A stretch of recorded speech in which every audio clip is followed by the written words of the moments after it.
Peggy 16. Ever had one of those days when you wake up on an unknown planet after being frozen for 350 years? Dumb question. Can't wait to find out how the hell I got here. And just what the hell is going on. So, I get involved. Maybe I can even influence the outcome of some things.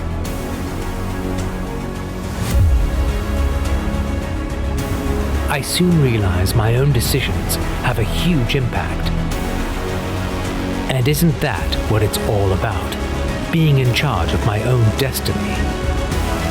And the destiny of this entire world.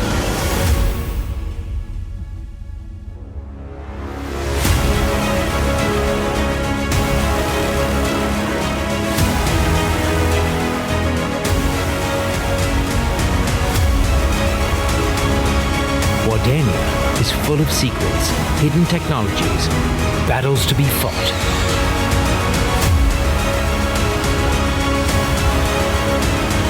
Stories to be told. My stories. I am the Last Oricru.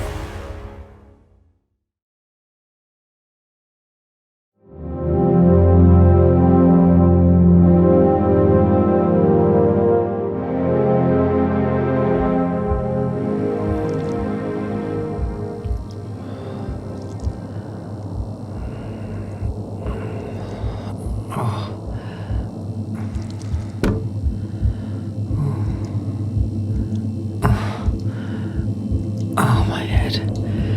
Oh, God. What? Oh, shit. Oh, shit. Oh, shit. Oh, my God. Oh, I must be dreaming. I must be dreaming. Come on. Get me out. Get me out. Help. Help. No.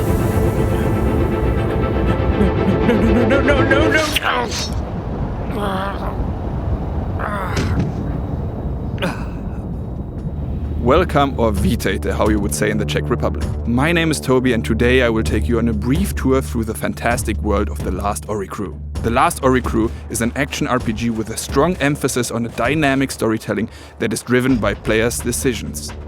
If you manage to survive, that is. Welcome to the beautiful world of Wardenia, a planet in a distant galaxy in which what we consider a medieval world and a science fiction world collide. You are taking the role of Silver, one of only a few humans that are roaming this living and breathing world. Why you shipwrecked on this planet and why you were just woken up from your cryo chamber is yet to be discovered. When I said living and breathing world, I'm of course admiring how cool it looks. However, behind the shining facade, a massive civil war and strong oppression rages. The predominant races are in war, and you get thrown right in. Combat in The Last Oricru is tough, skill-based, and unforgiving. From tricky duels to mass fights with multiple NPCs, you'll come across dozens of enemies, sometimes even at once. But not everyone must strictly attack you right away. Factions might even fight alongside with you. Everything depends on your relationships you were building up beforehand. The Last Oricru introduces one or two-handed weapons, shields and maces, and even magic. But you can always get good and level up, right? The Last Oricru offers a deep skills-based RPG system. Collect essences from fallen enemies and invest in one of 6 skills, which should make your life a little easier. It's simple but very effective. Don't drown in statistics and overly complex skill trees. Just loot, level and repeat. Now, let's take a look on something really cool. The Last Oricru offers a unique playthrough for everyone. Depending on your choices, you're not only influencing the war, but also create your very own story in Wardenia. Every choice matters, and you can come to multiple possible endings. In this situation, the Queen is about to visit the monastery in which we woke up earlier. Our task was to hide one of the illegal magic items from her. You don't know why, you don't know who those people in the monastery are, neither who that queen is. So you're offered to make a decision. There is no right or wrong, just your way. Well, there was a wrong answer for poor Tobias here, but according to your decisions, the story will unfold in a certain way. Okay. Poor Jeffrey here suffers from your decision as well, but this is not a game over, this is your way, and you will have to go with it. But what if we would choose differently? Let's lie about the lightning rods. We end up in the same cellar, let's call it the safer end. Oh, and see, good Toby is still alive, well, more or less. And our story continues from here. We just showed you 2 options, but believe me, there are way more. Tobias, for instance, needs healing. Will you give it to him, or will you rather trade it for better equipment? Will you help Toby escape and watch his story unfold, or do you kill him right in the beginning and loot his corpse? Sorry Tobes, but money rules the world. The decisions you can make in the Last Oricru are influencing your entire playthrough. If you decide to rather give the medkit to the Redkins, they will not attack you, but stand on your side. On the contrary, anger them, and you will have more enemies, but also more loot, more XP, but also, well, you know, eventually more deaths. But your decisions don't have to be definite. Remember when I said living and breathing world? I meant it. Life is change, right? And decisions are there to be changed later. In this particular situation, the Redkins are on our side. Our task is to open the gate and invade the castle together. On our way, we meet the Marshal. He has something to offer to us, which might be more valuable. So we can backstab our new friends. Your decisions will have a direct impact on the world and how people will react to you. You can try to befriend all, which is probably not possible, or you can anger all, which, let's face it, is very possible. However, your choice matters, and that's important. Enough politics. Let's take a look on boss fights.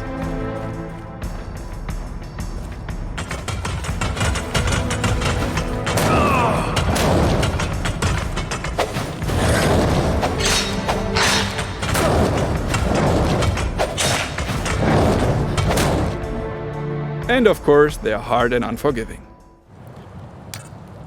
To even the odds a little, we have an upgrade system.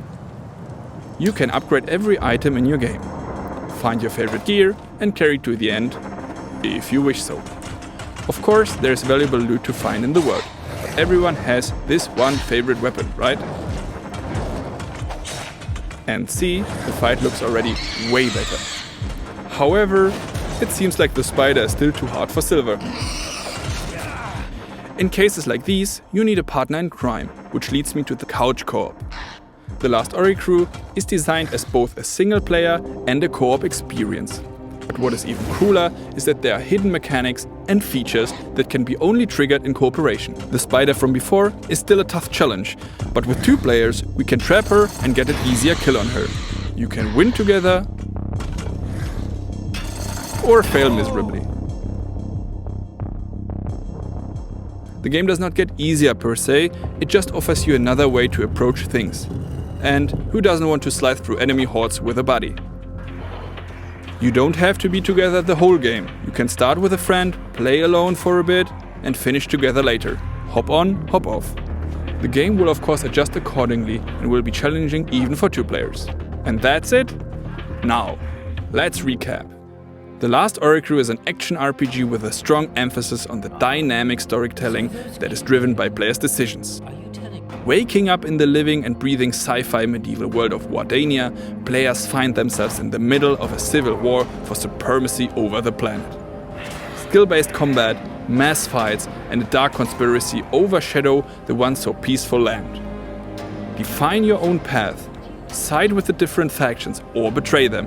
Influence the outcome of the war, as your choice matters. The Last Oricru is designed as both a single player and a co-op experience.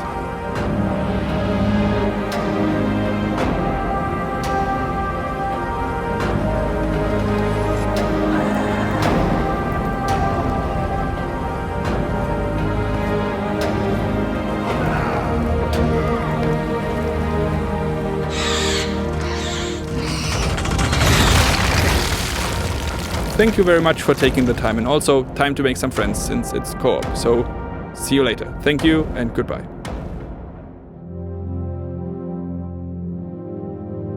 In the very beginning of 2019, I have joined Gold Knights and started working with the team, and especially with studio's creative director Pavel on the Last Oricru Game. One of the first steps was to define key pillars and unique selling points of our new brand. And we very soon realized that co-op is one of those features. It is quite surprising that such a strong feature is mostly missing in this subgenre of core RPGs. It is easy to add co-op into an RPG game? Definitely not. But it is a lot of fun to have it in there. From the very beginning, it was clear that The Last Oricru has to work fully as this single-player experience. We don't want players to feel they are missing something if they play alone, but at the same time, we want a really solid co-op gameplay that you can share with your friends or loved ones. If I give you an example, you can see the big spider, which is quite challenging in single player. Now let's take a look in two players. The second player can take this path, climb this ladder, and use this lever to drop down the gate. And if he times it right, the gate can simply kill the spider without any further fight necessary. This is one of situations where you can just, in two players, solve the problem differently. Then you have spells which are designed around co-op a lot. Let's say this electric chain. Players are connected by this chain and damage every enemy between them. So it's about clever movement of two players, not being hit, avoid other enemies and make as much damage as possible. You can resurrect the other player, so you can make gameplay more smooth, let's say, and help each other. You and your partner can level up your avatars in different skills. So one can go full brute force, use two-handed weapons and heavy armors, and the second player can go more towards magic and agility, or you can combine those things as you like and think is fun. The Last Oricru is built from levels which are in some cases quite big. It is smart to stay together because the game is more challenging when there are two players locked in. But if you are brave enough, then you can split and find your own agenda in the level. But you've been warned. It isn't easy to stay alone in the game for two. On the other hand, you may find that risk has its rewards, and you can, for example, open some doors for another player, make some shortcuts, etc. It's great to experience the whole game, the whole story together, but the game is quite long, so you need a few evenings for that. That is why we decided to make our co-op a drop-in, drop-out. Player 1 is always the main hero of the game. He makes decisions, speaks to NPCs. The second player is his or her heart-like hologram and can be turned on and off at any terminal which is scattered around the world and serve as a safe location where you can use collected experience points. You can play together for one level in the middle of the game, or your friend can help you to defeat one boss you weren't able to defeat, and then he can log off and you can continue your journey in a single player if you want. The second player will always level up to the level of the first player. Basically, if I give you an example, you play with me, then we split, I make 8 levels, and then when you join me, you have 8 more skill points to invest into your own abilities. It might be a surprising information for someone who is following news about our game, but it's true, online is also the thing in The Last Oricru. We first started with split screen only, but then after many players from our community, same as many journalists, ask about online, we decided to invest more time, energy and resources into the development and edit online co-op from the day one. Both is fun. In one case you have the whole screen for you, in the second case you have quite intense experience sitting next to each other on the couch. And we believe that the co-op will be a big feature that can give you a whole new way to play through the game. We find out in our offices that co-op is quite fun, so we're just sitting here and playing, you know, and no one is working.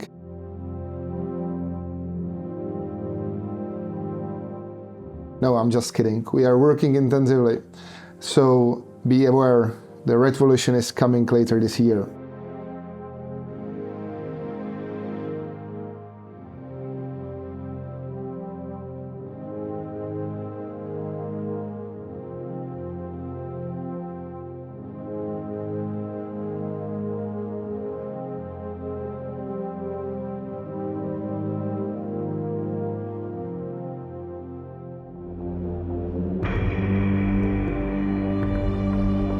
The Last Oricru is an action RPG game where we try to show relativity of good and evil in the life-breathing world.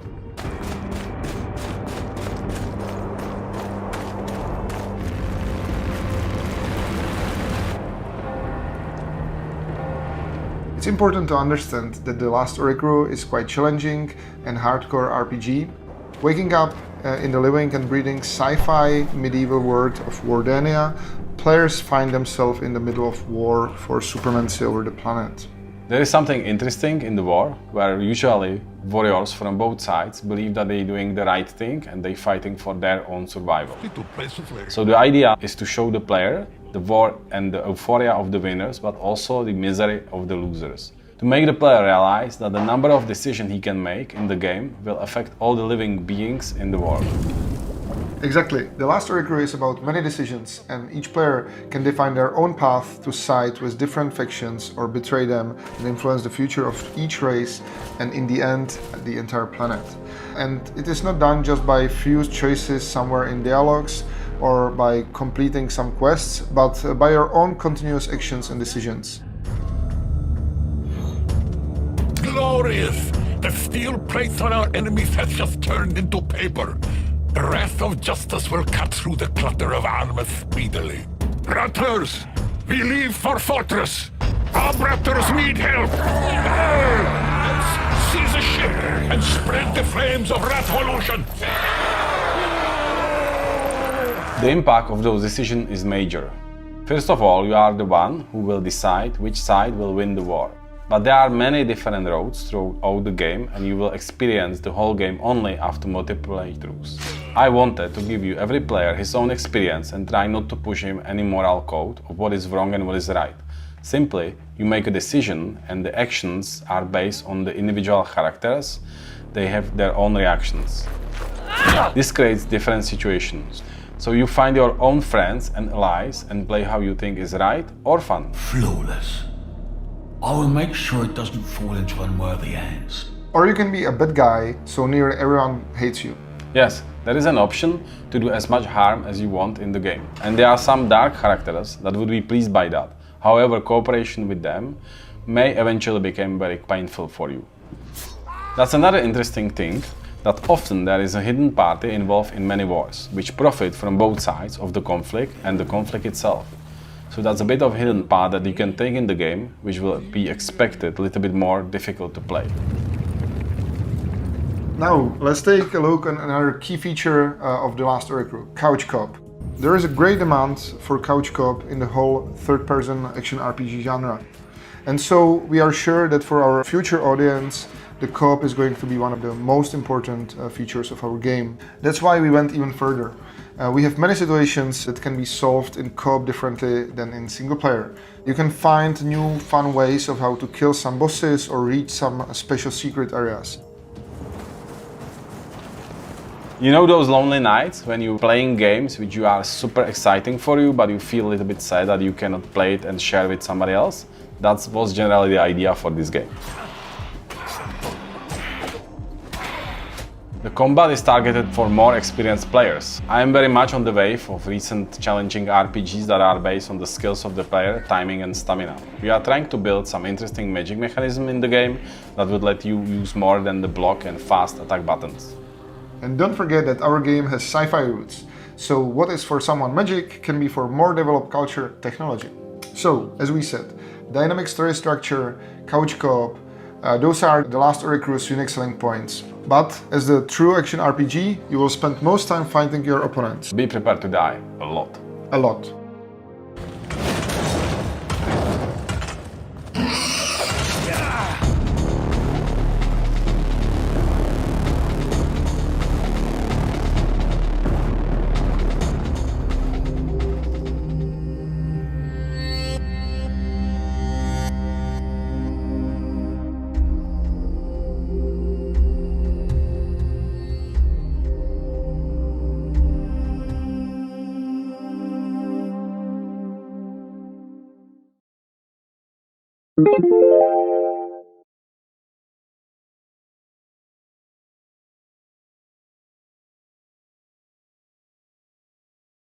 gamezplay.org